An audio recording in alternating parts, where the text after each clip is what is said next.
साताऱ्यात आयोजित प्रधानमंत्री आवास योजना ग्रामीण लाभार्थी मेळाव्यात ग्रामविकास मंत्री जयकुमार गोरे यांनी मोठे विधान केले आहे. 2029 पर्यंत संपूर्ण महाराष्ट्रात भाजप हा सर्वात मोठा पक्ष असेल असा विश्वास त्यांनी व्यक्त केला. यावेळी प्रधानमंत्री आवास योजना ग्रामीण अंतर्गत तब्बल 5 लाख लाभार्थ्यांना घरकुलाचे वितरण करण्यात येणार असल्याचे त्यांनी सांगितले. बेघरांना घर देण्याची घोषणा प्रत्यक्षात उतरवत असल्याचा आनंद असल्याचेही त्यांनी नमूद केले. भाजपमध्ये कोणतीही दुफळी नसल्याचा दावा करताना पंतप्रधान नरेंद्र मोदी यांनी दिलेल्या काटकसरीच्या मंत्रानुसार जनतेचा पैसा पुन्हा जनतेसाठीच वापरला जाणार असल्याचे जयकुमार गोरे यांनी स्पष्ट केले आहे. महाराष्ट्रातल्या बेघरांना घर देण्याचा जो संकल्प आम्ही केला होता त्यात आम्ही पहिल्या टप्प्यातलं यश मिळालं आणि 5 लाख लोकांना आता स्वतःचं हक्काचं घर मिळणार आहे. ज्या घरामध्ये ते आता राहायला जातील असं घर मिळणार आहे याची प्रचंड मोठी उत्कंठा आपल्या सगळ्यांनाच आहे. मग आज 5 लाख घरांचा गृहप्रवेशही होईल आणि त्यानंतर साधारण 10,000 कोटी रुपये महाराष्ट्रातल्या प्रधानमंत्री आवास योजनेला आज वितरित केले, केंद्र शासनाकडून वितरित केले जातील. प्रचंड उत्सुकता आता कार्यक्रमाची आहे. साहेब, भाजपमध्ये दुफळी असल्याची चर्चा आहे की ह्या कार्यक्रमाच्या अनुषंगानं तिकडे गडकरी साहेब आहेत, तुम्ही इकडे आहे, असं काय आहे? चर्चा आहे नाही, बिलकुल नाही. गडकरी साहेबांचा पूर्वी कार्यक्रम होता तो किसनमेर कारखान्यात, तो कारखान्याचा कार्यक्रम पुढे ढकलला, त्यावेळी काही अडचणी आल्या. आज तो कार्यक्रम त्यांनी नियोजित केलेला आहे. मी आदरणीय गडकरी साहेबांच्या सोबत काल दिवसभर होतो, त्यांच्यासोबत कार्यक्रम करून आज या कार्यक्रमाला इथं आलोय. त्यामुळं तो कार्यक्रम वेगळा आहे आणि हा कार्यक्रम वेगळा आहे. दोन्ही वेगवेगळे कार्यक्रम आहेत.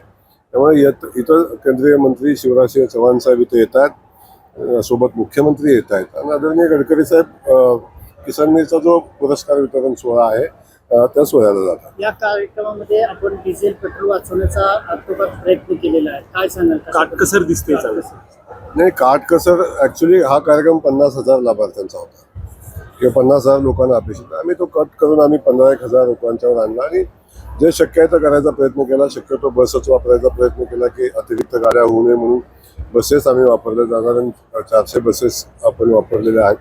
तर शेवटी जरी पैसे द्यायला लागले तर शेवटी शासनाच्या तिजोरीतच ते पैसे पुन्हा येतील अशा पद्धतीची व्यवस्था केलेली आहे. त्यामुळे प्रयत्न तर केलेला आहे की शेवटी कार्यक्रम या सूचना यायच्या अगोदर ठरलेला होता. त्यामुळे थोडीशी अडचण झाली, बुकिंग झालं होतं, मंडप झालं होतं, बाकी पैसे जर दिलेच होते तर कार्यक्रम करणं अपेक्षित होतं म्हणून कार्यक्रम करतो.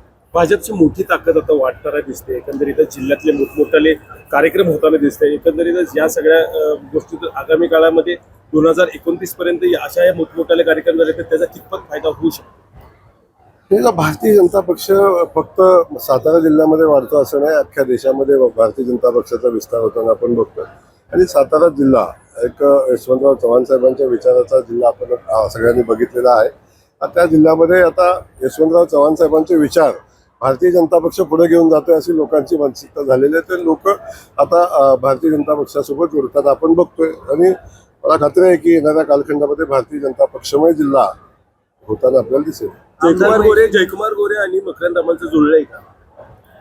नाही, आमचं जुळायला आमचं वाकडच नाही आहे. काय पहिला मला काय जुळतं कधी फाटलं असलं तर आमचं कधी फाटलेलंच नाही. आमच्या मध्ये काय मतभेदच नाही. म्हणजे आम्ही पक्ष म्हणून वेगवेगळे आहोत.